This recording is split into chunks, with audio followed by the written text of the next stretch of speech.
E aí, tudo bem com você? Que venha o teu reino, Jesus, que seja feito na terra assim como é no céu.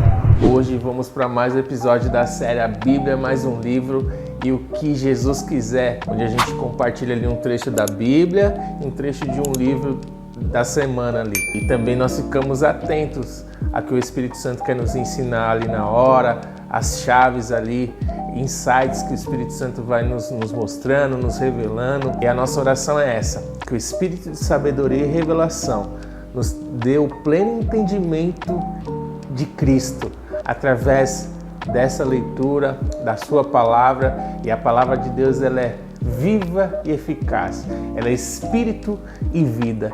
Então vamos nos alimentar da palavra de Deus, nos encher para que a gente possa caminhar de fé em fé e glória em glória.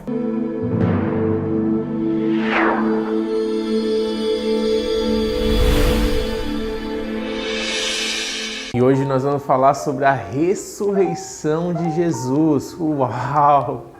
Começa dizendo assim no capítulo 20, verso 1. No primeiro dia da semana, Maria Madalena foi ao sepulcro de madrugada, sendo ainda escuro, e viu que a pedra estava revolvida. Então correu e foi ter com Simão Pedro e com outros discípulos a quem Jesus amava, e disse-lhes: Tiraram do sepulcro o Senhor e não sabemos onde o puseram. Saiu, pois, Pedro e o outro discípulo e foram ao sepulcro. Ambos corriam juntos, mas o outro discípulo correu mais depressa do que Pedro e chegou primeiramente ao sepulcro. E abaixando-se viu os lençóis de linho, todavia não entrou. Só um detalhe sobre esse sepulcro que era novo, ele foi lavrado numa rocha maciça. Ele era pequeno, que provavelmente as pessoas só poderiam entrar abaixadas. E o incrível de tudo isso é que diz que ao terceiro dia um anjo veio do céu como um relâmpago, como um raio, e removeu aquela pedra e assentou-se sobre ela. Diz que houve um grande terremoto no céu nesse momento, e a aparência daquele anjo era brilhosa, alvo como a neve. E os guardas ali se estremeceram, ficaram atônitos, como se estivessem mortos ali, paralisados com tudo aquilo que estava acontecendo ali. E no findar do sábado, a entrar no primeiro dia da semana ali, Maria Madalena e outra Maria foram ao sepulcro. E lá no Evangelho de Mateus, Jesus já tinha aparecido ali para um grupo de mulheres e foi de encontro a essas mulheres e disse salve. E ali elas reconheceram, abraçaram Jesus e o adoraram. E ali Jesus disse: vá e avise meus discípulos para eles irem em direção a Galiléia e lá eles me verão. E os discípulos não creram nas mulheres ali que tinha avisado que o túmulo estava vazio, e é possivelmente que até Maria também não tinha acreditado. Então Simão Pedro, seguindo-o, chegou e entrou no sepulcro. Ele também viu os lençóis e o lenço que estivera sobre a cabeça de Jesus e que não estava com os lençóis, mas deixado num lugar à parte. Então ali João ele entrou e olhou detalhadamente ali no sepulcro e viu que não tinha sido alterado nada. E Pedro, junto com João, viu que os lençóis de linhas estavam ali arrumados, mas Jesus ele não estava ali. Verso 8 continua dizendo: então entrou também o outro discípulo que chegara primeiro ao sepulcro e viu e creu, pois ainda não tinham compreendido a escritura que era necessário ressuscitar ele dentre os mortos e voltar os discípulos outra vez para casa. E logo ali na sequência Jesus apareceu primeiramente a Maria Madalena, sua serva humilde e amada. Verso 11 com o subtítulo: Jesus aparece a Maria Madalena. Maria, entretanto, permanecia junto à entrada do túmulo chorando. Enquanto chorava, baixou-se e olhou para dentro do túmulo. E viu dois anjos vestidos de branco sentados onde o corpo de Jesus fora posto, um à cabeceira e outro aos pés. Que lindo isso! Então eles perguntaram: mulher, por que choras? Ela lhes respondeu: porque levaram meu Senhor e não sei onde o puseram. Ali Maria Madalena ainda não acreditava na ressurreição de Jesus. Ela pensara que o corpo tivesse sido roubado. E logo após tendo dito isto, voltou-se para trás e viu Jesus em pé, mas não reconheceu que era Jesus. Jesus já estava ali com o corpo glorificado. É possível que ela não tenha reconhecido ali Jesus pelo ceticismo, pela dor da perda ali, que estava recente. É possível que sua aparência também tenha passado por uma mudança ali qualitativa, um corpo glorificado. Perguntou-lhe Jesus: mulher, por que choras? A quem procuras? Ela, supondo ser ele jardineiro, respondeu: Senhor, se tu tiraste, dize-me onde puseste, eu o levarei. Disse-lhe Jesus: Maria.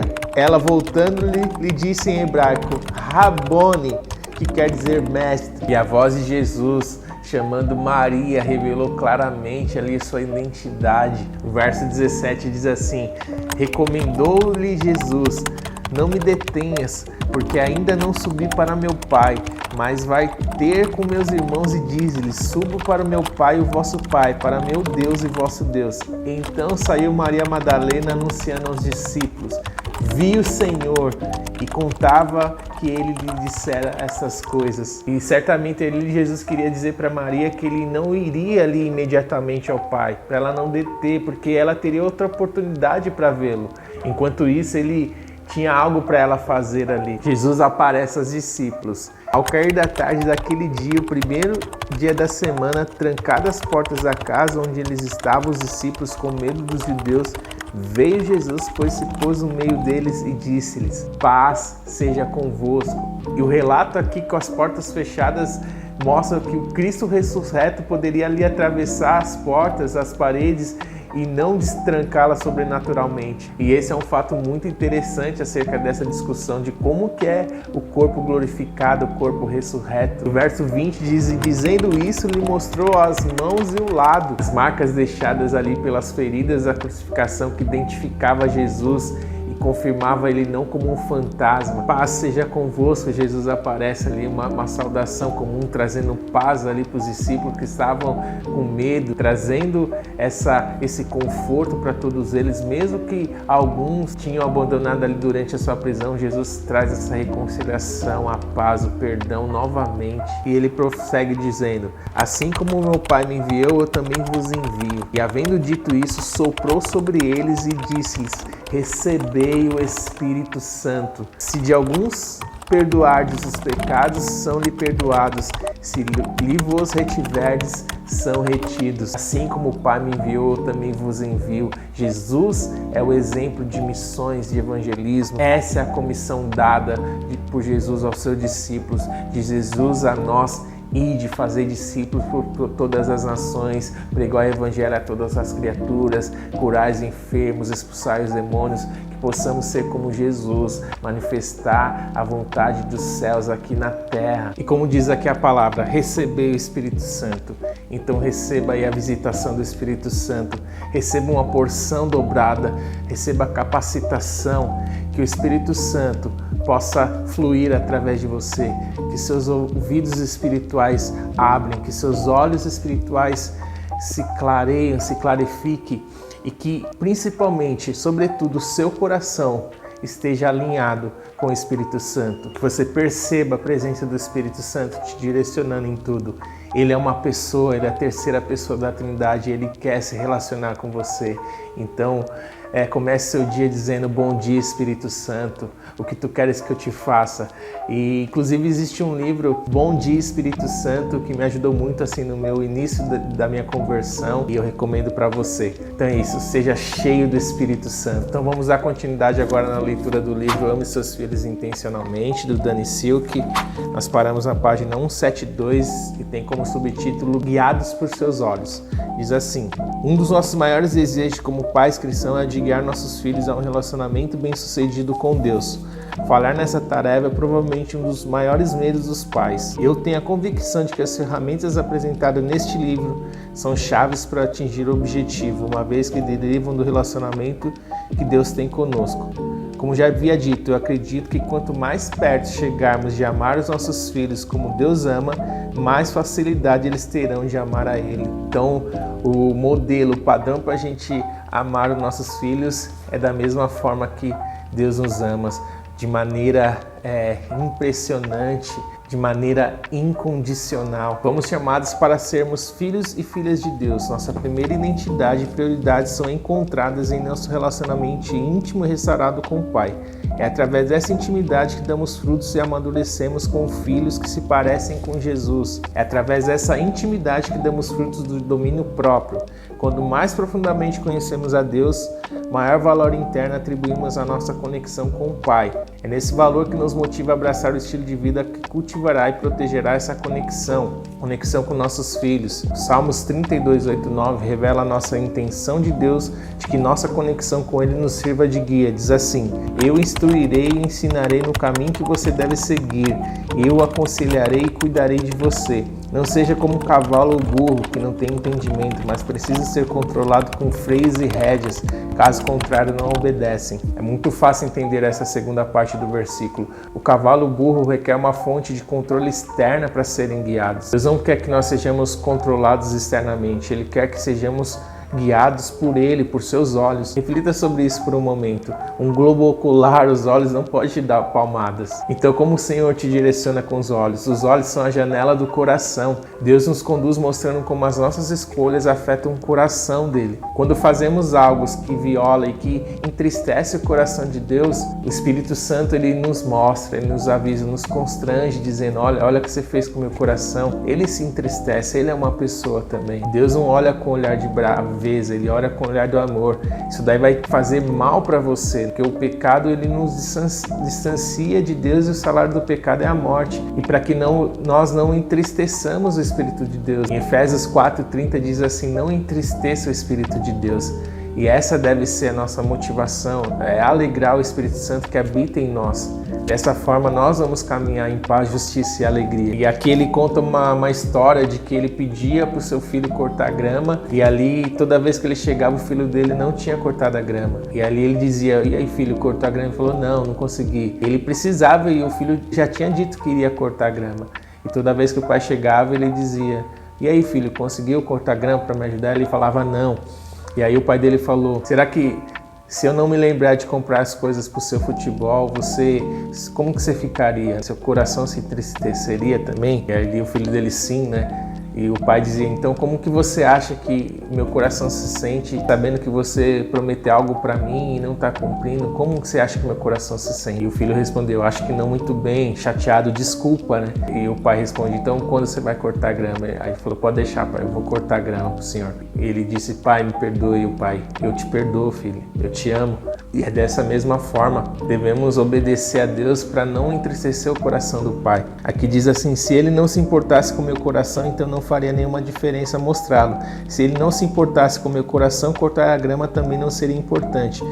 De volta aqui, depois de acabar a bateria do celular, o carregador não funcionar, tive que ir para casa, pegar um outro carregador e continuar daqui de casa. Mas é assim mesmo, vamos que vamos para cima. E dando sequência aqui, se o filho dele não se importasse com o coração do pai, tão pouco importaria ele cortar a grama ali. E a única maneira de influenciar adolescentes é ter o coração conectado com ele. É impossível você governar um adolescente só com regras. Você consegue governar os filhos menores com regras, mas quando eles começam a crescer, a sua influência será determinada pelo valor que eles dão à ligação com você. Se conflitos de poder têm prejudicado a sua conexão, então provavelmente eles não irão se importar se as suas escolhas o afetarem. Criar um adolescente é como soltar um pipo em um dia ventoso.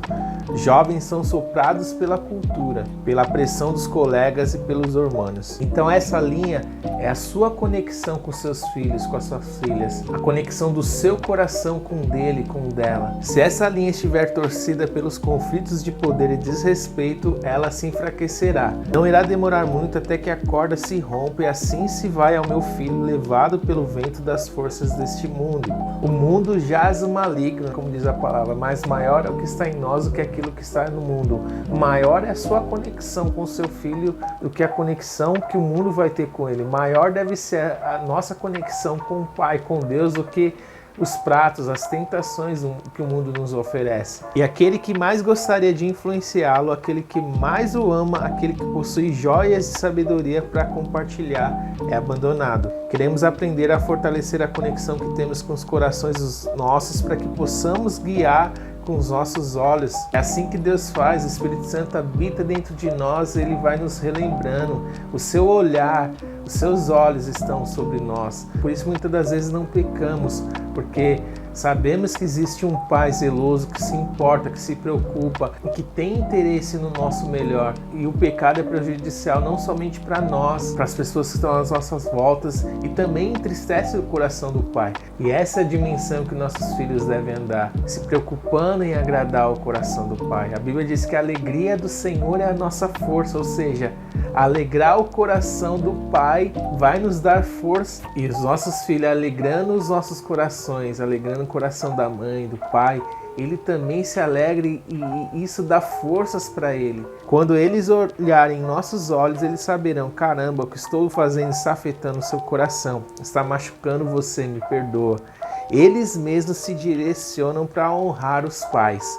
Isso é governar de dentro para fora. Isso é um mandamento com promessa, honrar o pai e mãe para que prolongue-se os dias na terra. Então, dessa forma, nossos filhos, agradando o coração do pai, não por regras impostas, agradando o coração da mãe, não por regras impostas, por correções, mas simplesmente por agradar e não entristecer a mãe, assim como nós não entristecemos o coração do nosso Deus, o Espírito Santo que habita em nós, é assim que nossos filhos caminharão conectados conosco, conectados com Deus, e caminhará de fé em fé, de glória em glória, e viverá os planos de Deus, planos de paz. Diz a Bíblia: eu venci o pensamento que tenho de vós, planos de fazê-los prosperar e lhe dar um futuro. Essa é a palavra de Deus para os seus filhos. Então, que seu filho possa encontrar em você essa conexão, esse amor incondicional, esse perdão, essa direção, mostrando para ele o caminho em que deve andar para quando eles crescer, não se desviarem dele. Amém? Que honra estar aqui com vocês novamente.